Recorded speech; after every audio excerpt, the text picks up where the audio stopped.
If you spoke to a stranger and asked them to name, off the top of their head, a trading card game. If that stranger liked dragons or wizards or fae, it's a pretty safe bet you could guess what they'd say. Magic the Gathering spins sagas and stories in fantasy genres of all categories. I'm sorry, are you just in Brian Kibler's house? No. Since '93, the game has unfurled Hundreds of stories cross dozens of worlds. The world of Eldraine gives us brave knights on horse. Kaldheim's icy waters harken back to the Norse. in a Strahd where all kinds of horrors abound. Then there's Ixalan, half underground. There's Fiora, like Venice or medieval Vienna. There's demonic gangsters that rule New Capenna. What's the matter, cowards? Can't find a rhyme for Arcavios? But one of these places stands out from the rest. There's one of these lands that is clearly the best. But how can we claim that? What makes our choice sound? Well, there's only one plane where the Puka are found. P-O-O-K-A.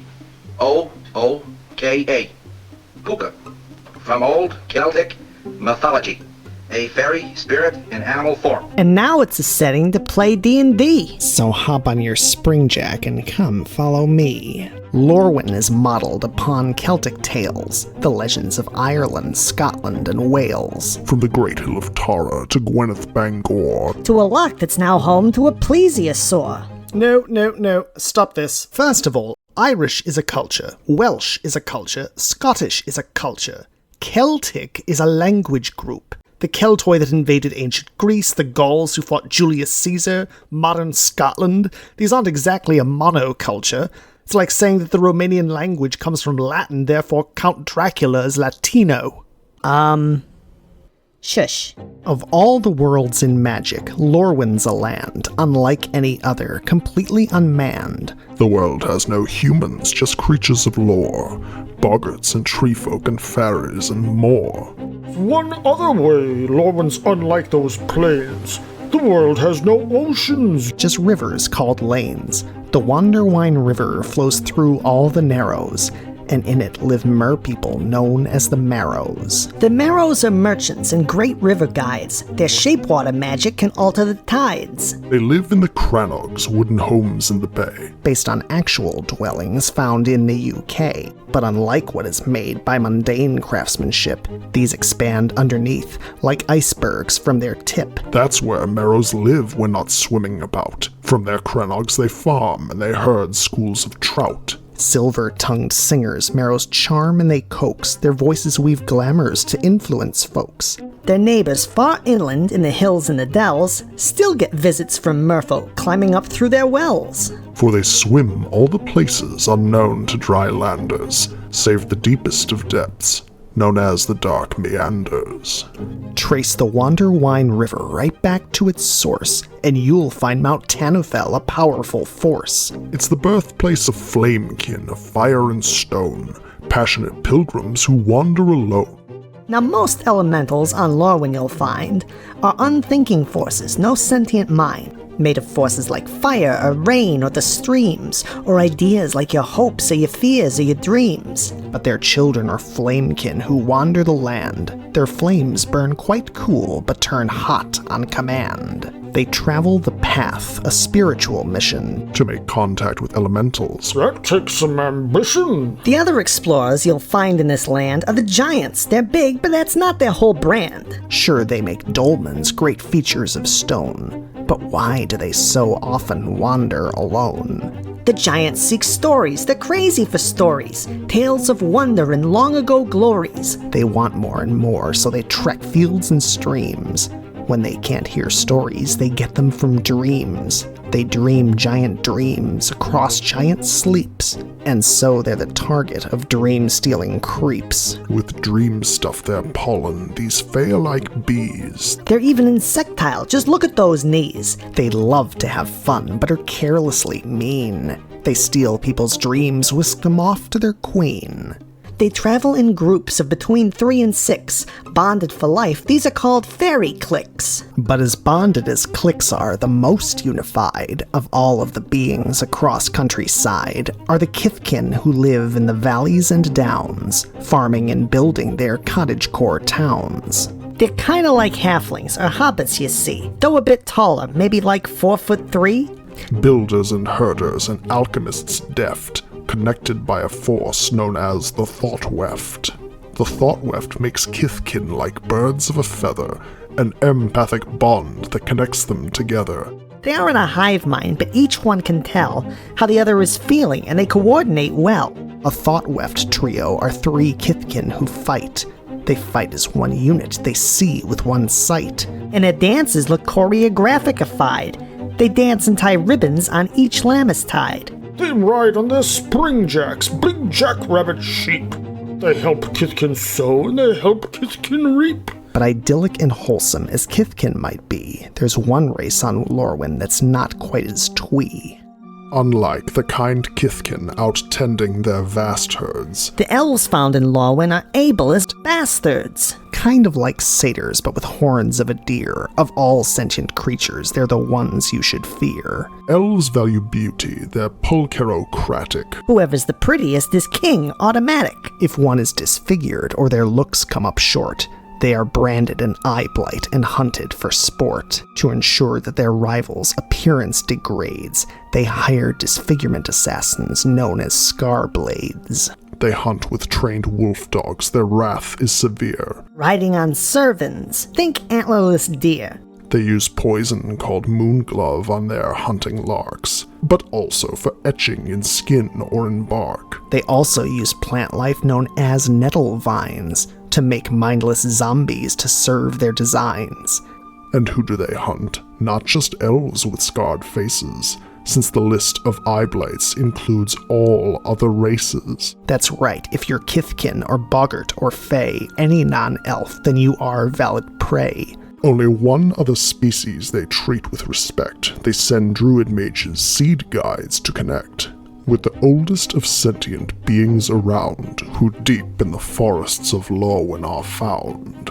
Born as the seeds of a normal old tree, these creatures gain thoughts and mobility to become the great treefolk, the mystic and wise, with eons of knowledge in the glow of their eyes. They stay in their groves and learn from their sages until they are grown And that can take ages. Then they set out alone, seeking someone deserving. of the knowledge their people spent centuries preserving. Even then, treefolk's words can be cryptic and sparse. Short aphorisms, quite tricky to parse. Then there are the boggarts, who aren't quite the same as the goblins of other worlds found in this game. Sure, they trespass, they steal, they raid from their warrens. They're dumb little weirdos, but they're otherwise foreign because unlike the violent goblins elsewhere, they have an ethos that all boggarts share. You see, boggarts, they seek out extreme sensations and share what they find with all their relations. The bitterest fruits, the strongest of smells, the nastiest drinks and the loudest of bells. Eating stinkweed and snail, toadstool and worm, they're led by their auntie, a genderless term. Expected to share in whatever they find. If not, they're called hoarders and shunned from their kind. They're annoying but social, they're just little guys. They aren't all that harmful, but do not taste their pies.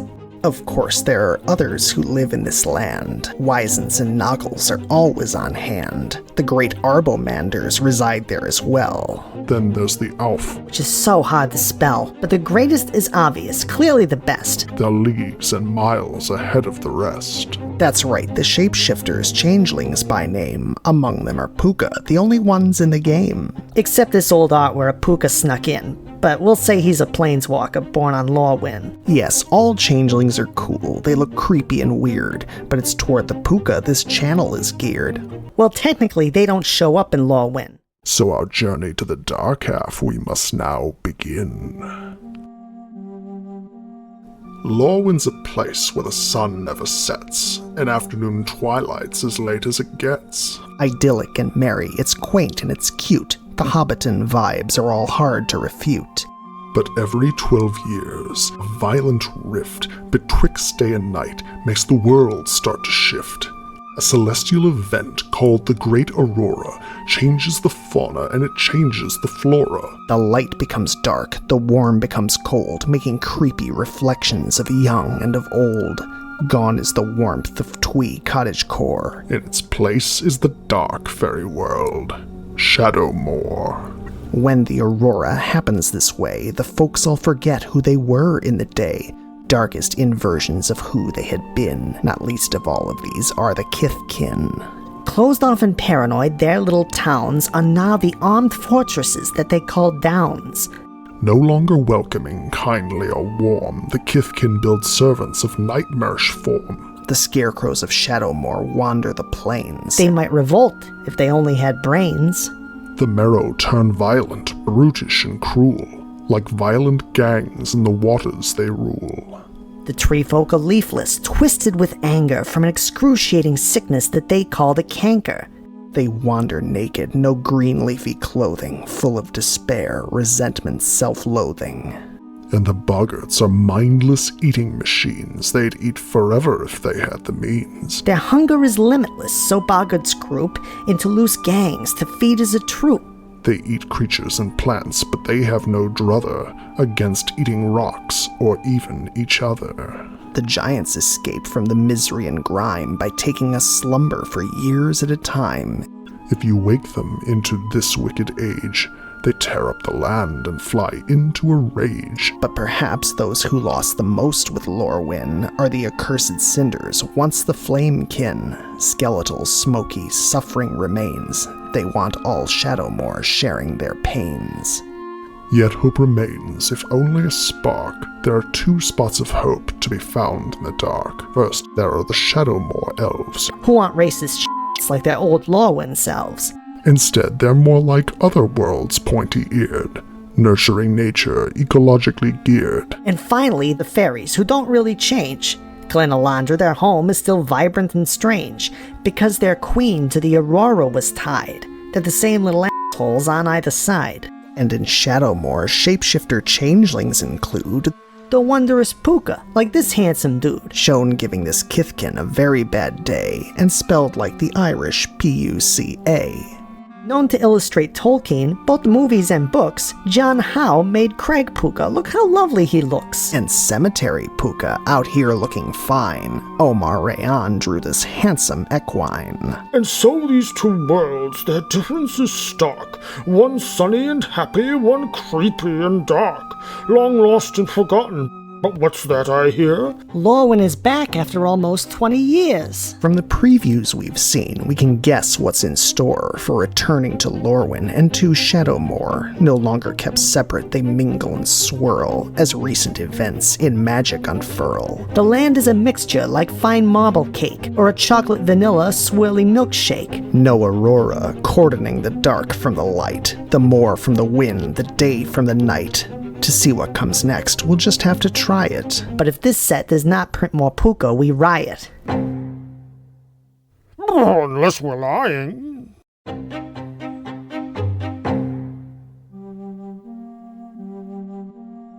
In all the old tales, it's wise to make friends. Helping out someone small always pays dividends. A broken-winged bird, an innocent toad, that old vagabond by the side of the road. Now we Puka have eons of knowledge to bring, but we're still pretty new to this whole YouTube thing. So we've got a Patreon as of this week.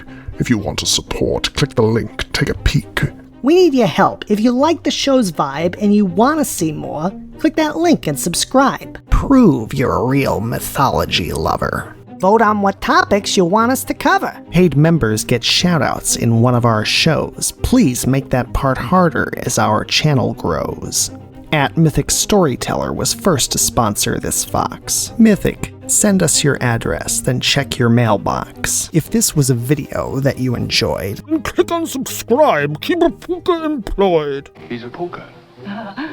A Puka? Is that something new? No, as I understand it, that's something very old. You don't know about Puka? Why, that is insane! Watch our first video where we explain.